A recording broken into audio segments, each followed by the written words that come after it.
Do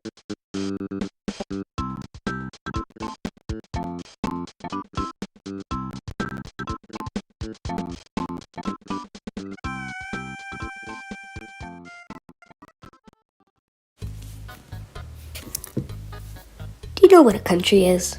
Oh wait, let me see the script. Do you know country Switzerland? Wait, skip the line. Do you know what Swiss country?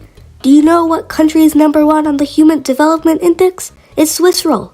Ah, Switzerland! Hi, I'm John Swissy, Switzerland the 6th, and I'm the inventor of Switzerland. Are you tired of getting shot in America, stabbed in London, robbed in Costa Rica, offered fun candy in Mexico, or have your car stolen in Poland? Well, thankfully, I invented Switzerland.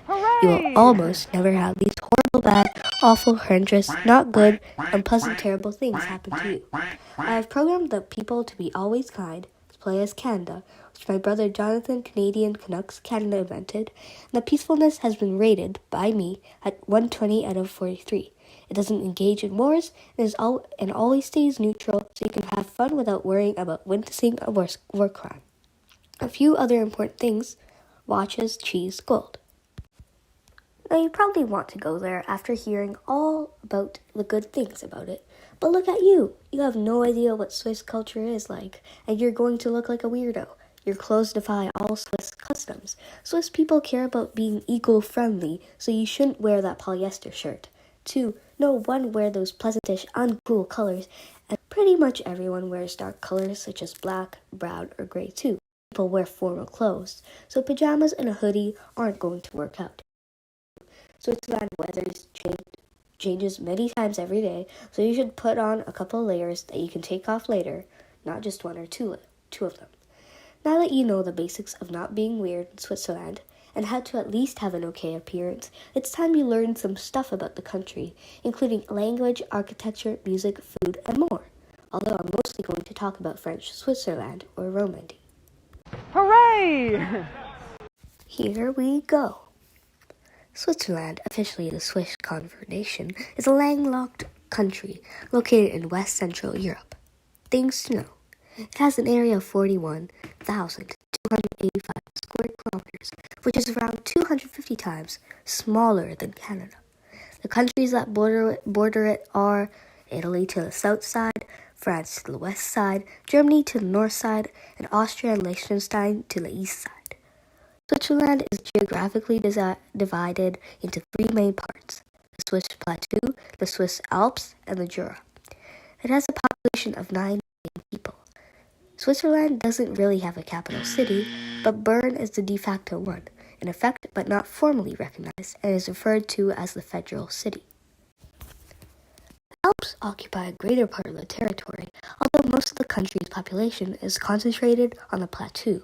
The plateau has most of the large, important cities and economic centers, including Zurich, Geneva, and Basel.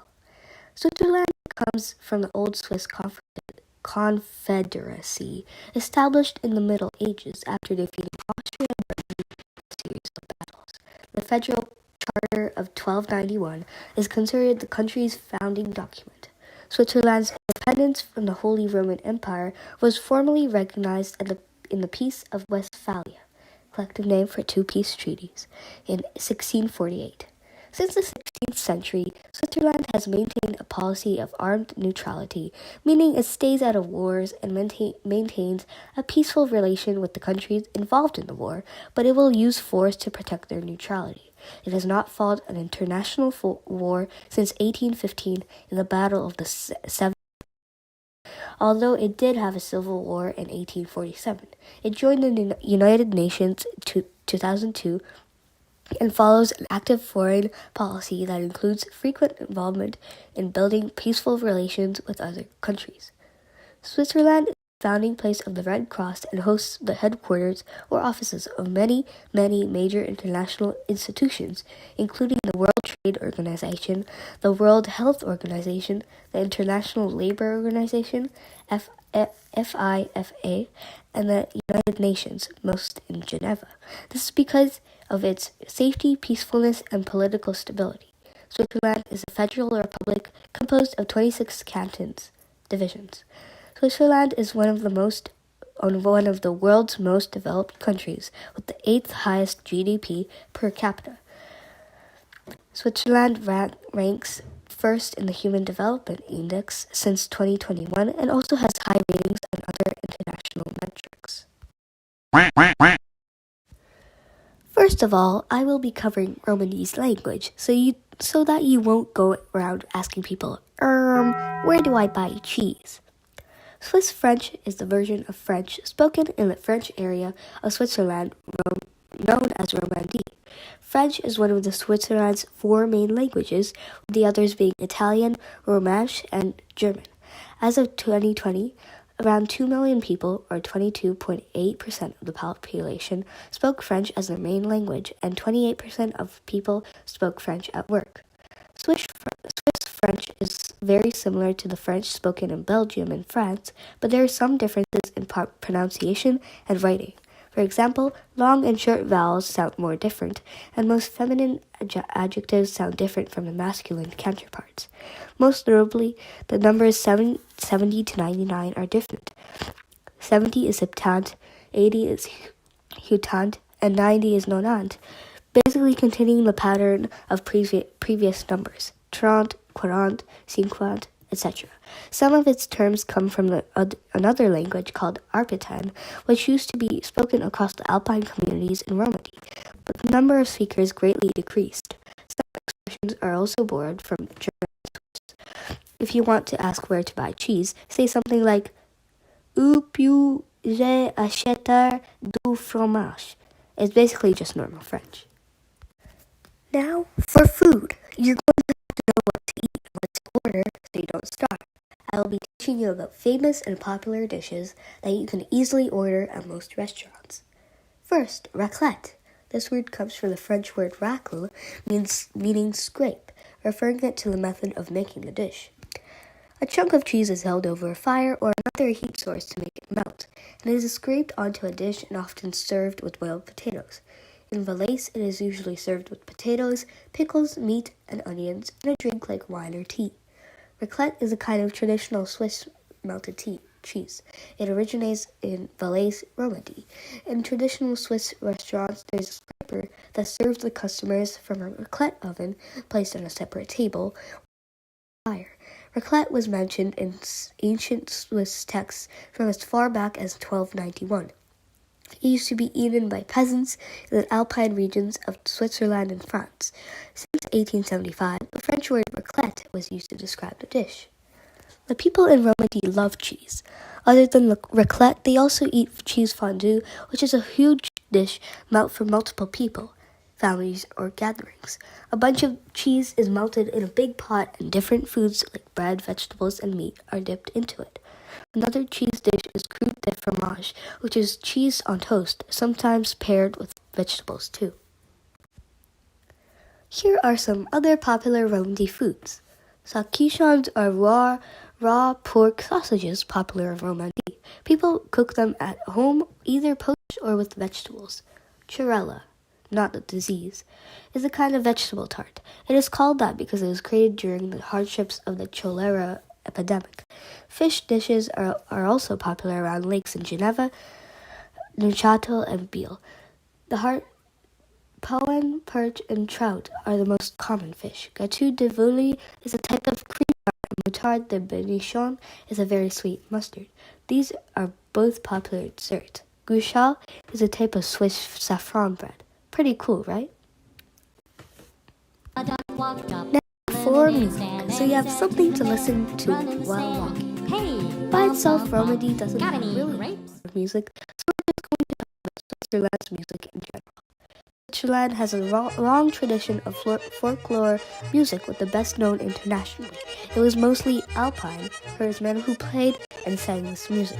3 of their most important traditions are the Alphorn, yodeling, and Alpsing. The Alphorn is an ancient instrument about 9 feet long. It is made from a single log of softwood, usually spruce or pine, cut into 2 blocks, carved out, and then put together again. There are no holes, valves, or anything else on a regular horn in this instrument.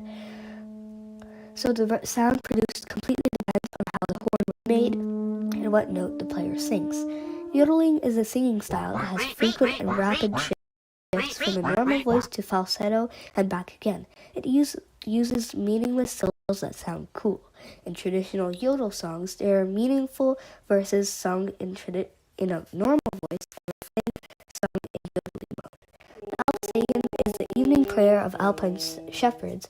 It is more than 1,000 years old.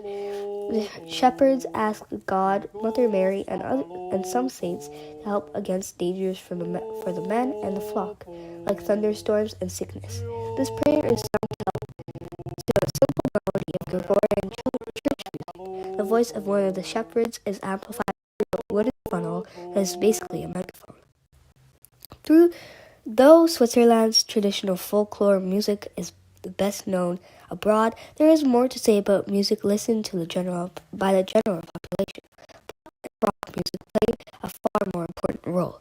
There are also significant Swiss contributions to jazz and European classical music. Almost all Swiss radio stations focused on mainstream pop music. There is one major exception. Radio Central in central Switzerland focuses on Swiss folklore, American-style country music, and Schlager, a type of German song, and more. In urban regions, several stations play pop, rock, rap, and hip-hop.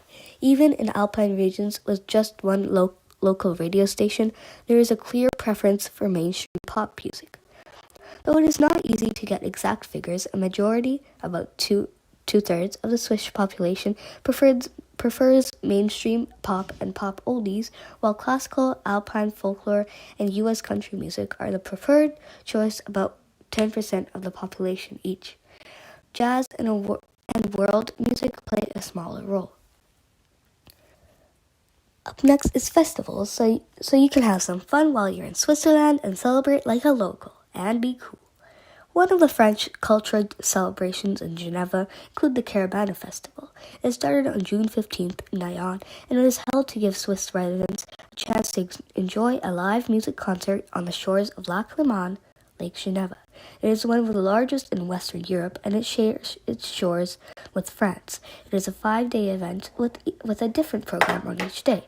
Many people arrive to enjoy the festival and wish to stay longer due to Lake Geneva's breathtaking beauty, gorgeous alpine scenery, meadows of colorful flowers, glaciers, and quaint cabin-style villages. All in all, it's a perfect village to celebrate a festival in. Another French festival is the Quack Festival, which was set up in 1993 by a group of friends whose goal was to help the people of this place celebrate and just have fun. This festival has grown over the years, but is still relatively small. It is unique and has an unusual program that showcases new performances. The Palio Festival in Nyon is an annual rock festival also held in Nyon. It started as a small thing in 1976, but now it is one of the biggest open-air concerts in mainland Europe and the biggest in Switzerland. Millions of spectators and thousands of performers were part of the festival. It lasts for 6 days until the end of July. The Montreux Jazz Festival is a music festival lasting 2 weeks held every summer, early July, on the shores of Lake Geneva. It was created in 1976 by Claude Nobs, and since 2013 was hosted by Matthew Drayton. Over the years, it has become a huge, important, and famous event. Tons of people and performers go there every year. In fact, it is the world's second largest jazz festival after Canada's Montreal International Jazz Festival.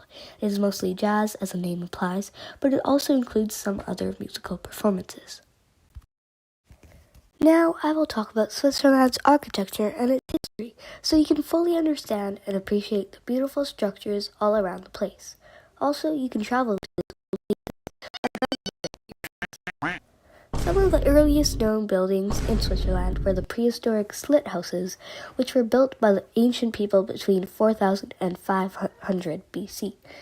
Many of these buildings have been rebuilt near the sites where the ruins were discovered for restoration efforts. Over the next decades, after 58 BC, much of Switzerland was incorporated into the Roman Empire. There has also been evidence about how there were almost 20 Roman villages established in the 1st to 3rd century AD, as well as hundreds of villas of varying sizes that were built in the western and central parts of the Swiss plateau. Later, because of the fighting from forces internal and external, the Roman army had to retreat, which allowed Switzerland to become its own province in the 4th century. There are several Roman sites in Switzerland. Some of the ruins were later included as parts of houses, churches, and city walls. All 4 of the major Roman sites have important relics of the Roman era. Augustus Raurica has parts of an amphitheater and aqueduct and more. Avenches has gates and a tower, a thermal bath, and temple ruins, and so on. Ancient indigenous architecture also includes rock shelters with various shapes, sizes, and types of rock. In the 8th to 9th centuries, many churches were constructed. One of the most famous is St. John Abbey. It has many murals in it. In general, Swiss architecture can be characterized by arches, ribbed vaults, flying buttresses, semicircular windows, towers, domes, and more. Some cool tourist attractions are Chillon Castle, St. Pierre Cathedral, Abbey of St. Gall, Neuchâtel Castle, and more. Swiss flag is one of the 2 flags in the world, being square, and the other is the Vatican City. It is a red square with a symmetrical white cross on it. Almost 700 years ago, during a battle, Swiss soldiers sewed so they wouldn't get confused with enemies on the battlefield.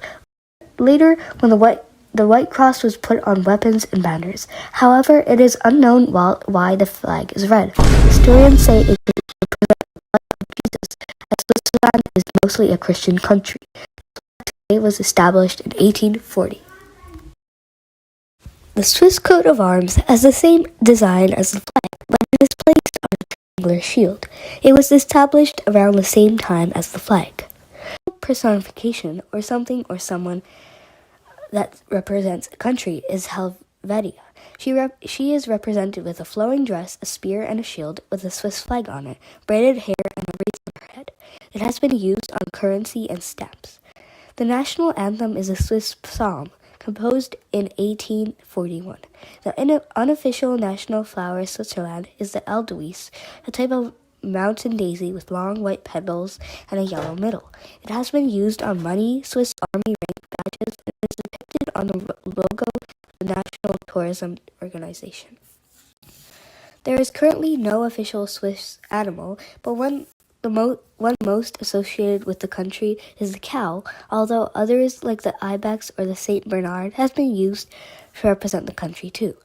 The national currency is the Swiss franc, and it was first distributed in 1825 in the city of Bern. It uses a cent-dollar system similar to most countries, with 100 cents or rappen equivalent to $1, which is the Swiss franc. The currency can be found as bills or coins. Bills are 10, 20, 50, 100, 200, or 1,000 francs. Coins are 5, 10, 20, and 50 rappen, and 1 and 2 francs. Now you can buy stuff in Switzerland. So you've reached the end of this introduction to my country of Switzerland. In this video, I showed you the cool, amazing landscapes, the cool languages and traditions, and more cool things in general about this cool country. However, way more stuff can be learned and discovered if you actually go there. So if you have some time to go on vacation to Switzerland and actually go to the cool places I talked about, eat the cool food, even learn a little French. Have a good day.